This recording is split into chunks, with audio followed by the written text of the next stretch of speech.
Hey guys, great to have you back. If you haven't already, please press the subscribe button and click on the bell icon. The bell icon will help you out because it sends you a notification every single time I upload a video. I upload a video every week and sometimes more than that if I feel like it. Today I'm going to make a slightly different kind of video. I'm going to be giving you 10 tips to take better pictures of dogs.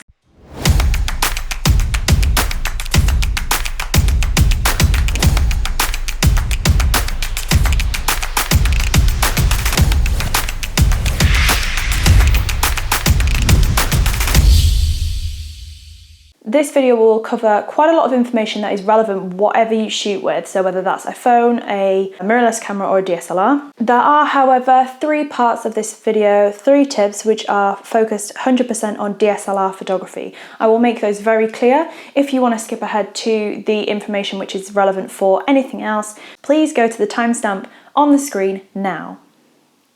I'm so grateful to be sharing this with you all. This is a very quick run through of everything that I think is the absolute fundamental, most important part of taking good pictures of dogs. If you shoot something else, great, good for you, but this is about dogs.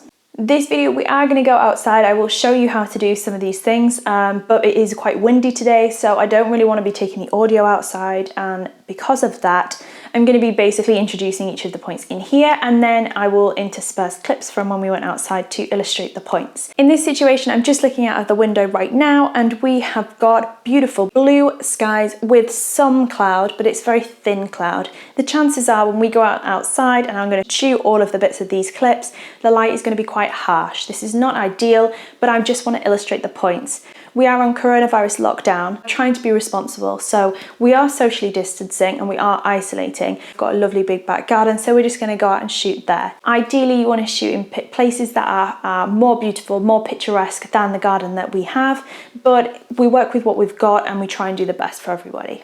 If you have any questions, please drop them down below in the comments box or just put anything there because I appreciate all of the comments. I read every single one and I usually reply to them. So we're going to start with the DSLR specific points because I think once we get them out of the way, it will make everything else a bit easier. If you know me, you know that I shoot Nikon. I did used to shoot Sony, and before that I shot Olympus. Is that even a thing anymore? So if I use words and phrases in this section that you don't understand, the chances are I'm interchanging them between the different makes. Just stick with me, okay? So the first point on the DSLR tips and the first point of our top 10 is that you need to have your camera settings set up with test shots done before you introduce a dog to that situation. This is so important, and I think loads of people don't do this and they start doing testing the settings and changing things when they've got their subject already set up and in the frame. This is a bad plan for so many different reasons, but the main reason for it being a bad plan is that dogs don't have a massively long attention span, so you need to be able to get in, get out, get the job done. If you're sat there fannying around, for want of a better expression, whilst you've got the dog sat there, it's going to be bored, it's going to lose interest straight away, and it won't particularly want to help you out with your pictures. So you want to make sure that your exposure's right with your exposure triangle, your settings are right for the point of the purpose of the shoot that you're taking, whether that is action, portrait, or whatever it might be. And you also want to make sure that you are shooting in RAW if that is your choice. You also want to make sure that you've taken your test shots before you bring your dog into the situation. You could use anything. I sometimes use a toy if I've got a toy handy. In studio, I used to use a stuffed bear because it was just easier to do. But yeah, don't do anything where the dog is concerned until you are 100% set up. That is tip number 1. Tip number 2 is all about picking the right lens for the job. As you can see here at the moment, I've currently got on a Sigma 24-70 2.8 zoom lens. Now, depending on what your take is and what you actually are trying to achieve, your lens is going to make quite a big difference. It also depends where you're shooting, how much space you've got, and how distracting the background is. I'm going to show you the difference between the different focal lengths in terms of focal length distortion and also the focal length background compression. Both of those two things are very important to have in the back of your mind before you shoot. When you are using a wider lens, for example a 24mm lens on a full frame camera, what you will see is quite a lot of the external space to either side of the dog. The subject is also slightly distorted, so everything looks a little bit longer, spread out, a bit warpy.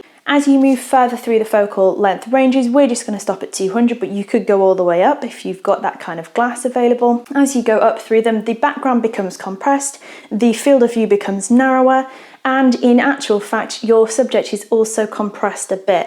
This can be extremely flattering, mainly if you're shooting larger animals such as horses.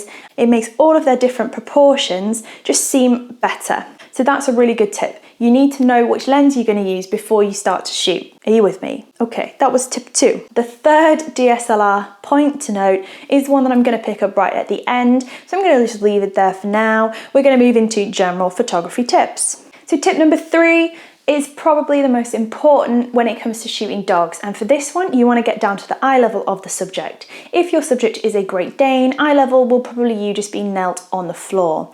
If you are shooting a Chihuahua, yep, you're going to be lying down. The vast majority of the photo shoots I do, I am sat or lying completely on the floor. And that's because you get a far better impact with your shots when you are shooting at the subject's eye level.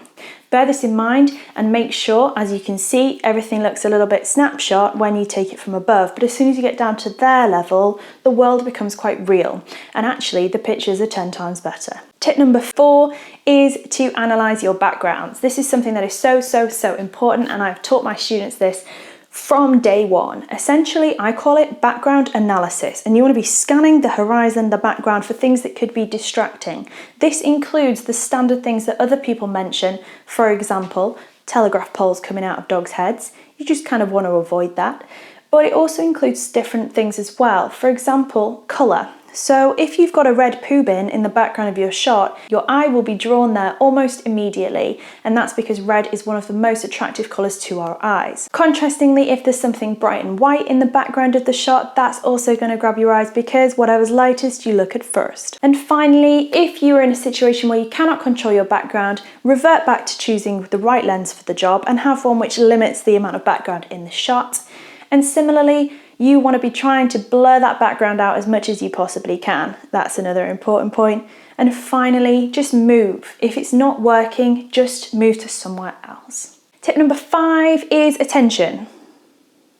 Attention is super important, especially when it comes to working with dogs. You may have a dog which you have trained attention, in which case, like Alfie, for example, he will constantly focus on a tennis ball. If it's another toy, he won't always look at it, but if it's a tennis ball, he knows wherever that goes, his eyes will follow. That's a really great tip to have and a great trick to train, but if you do not have a dog that does that, you want to be focusing on getting the attention at the right time. Your attention could be rustling packets, it could be treats, it could be toys, it could be squeaky toys. I always like the Kong squeaker balls. Or it could be animal noises. So I do different vocal noises, and I also have used apps in the past to gain attention with dogs that don't respond to my usual cues, which usually are squeakers, toys, or food. Remember that this is a situation where you need to pay the dog for their attention. They are essentially a working model on a shoot, and you need to think of it like that. As soon as they've done something that you would like, you need to reward that. So give them the toy, give them the ball.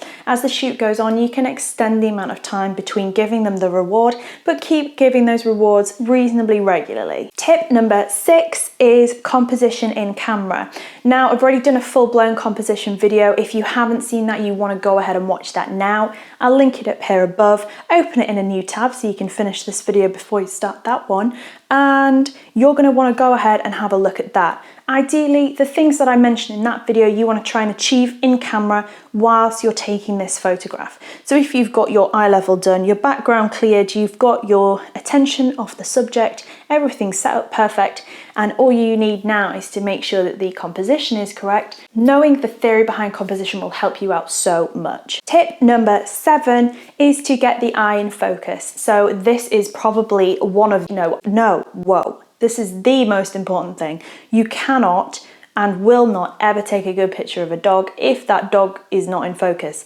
But it's more important that the focus is on the closest eye. Now, what do I mean by that? Essentially, if I'm sat like this eye needs to be the sharpest point of focus. It doesn't matter so much if this is slightly soft. However, if this was the sharpest point of focus and this was slightly soft, the picture wouldn't look right. So make sure you've got the right focus in the right place. If you are on a DSLR camera or a mirrorless, you want to go ahead and choose the focus setting that allows you to have the most control over the point of focus. In this case, on a Nikon, you wanting to use single point focus, which essentially gives you a small square that you can move around the frame. Tip number 8, Tip number 8 is do you know what, I forgot it. Tip number 8 is watch your light. So as you guys know, I like to control light because I'm a control freak and I'm not ashamed of that. You do want to have some element of control over the light that you're working with. Do not, if you can help it, shoot in direct full sunlight, and if you can help it, also don't shoot when it's too dark, because these two things will ruin your photographs. Ideally, nice soft light, either diffused cloud or golden hour. Shooting at golden hour is perfect. Tip number 9 is don't hang about. And again, this comes back to attention. Do not ask your dog to do things again and again and again for a prolonged period of time. Dogs are like very small children and they get bored extremely easily. As soon as your dog has switched off, that's it, game over. Don't keep trying, don't push it, because you won't get the results that you want to get. Instead, leave it for another day. This is why you want to get fully set up before you go out, because that means that you have to keep the dog with you for as little amount of time as possible. And by with you, I don't mean under control, I mean focused on the job at hand, that is being a model for your photographs.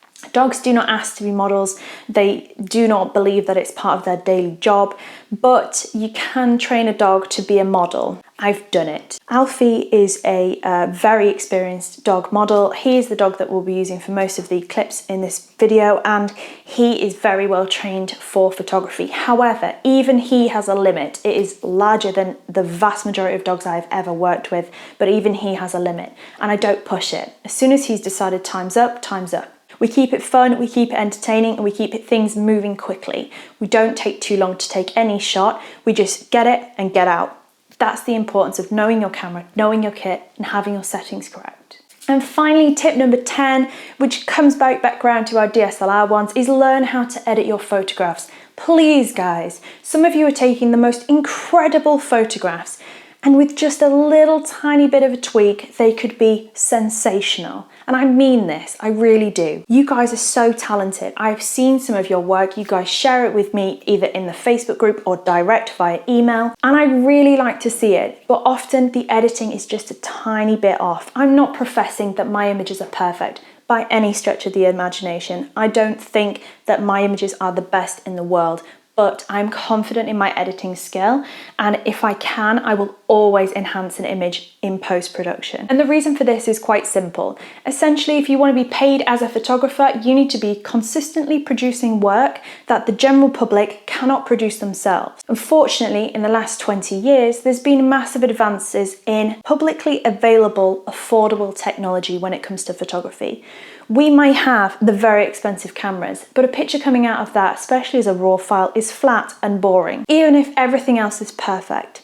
Giving it that last final touch in post-production makes all of the difference. So please do learn and try to edit your pictures in the best way that you can. If you do all of the things that I've mentioned in this video, your pictures will go from 0 to 100 so quickly, so quickly. This is the kind of stuff that I was teaching people on a daily basis back when I actually taught photography in real life with real people. I don't do that anymore, and that's fine, but if I can help you guys by sharing this information, then that is brilliant. I've already said it, please subscribe, click the bell icon, turn on those notifications, and help me grow this channel to help as many other people as possible. It doesn't matter where you are in your journey, it doesn't matter if you are just taking pictures on your phone. Everybody starts somewhere. I know that we went through them really quickly. I'm really sorry for how quickly we did try and get through those. I just didn't want this video to be ridiculously long. Thank you so much for sticking with me, and I really appreciate you, everything that you do, and I hope that you appreciate me as well. If you don't, that's okay. I'll be okay with that. I'll see you again soon, probably next week, and I wish you guys all the best. Stay safe, stay well, stay healthy.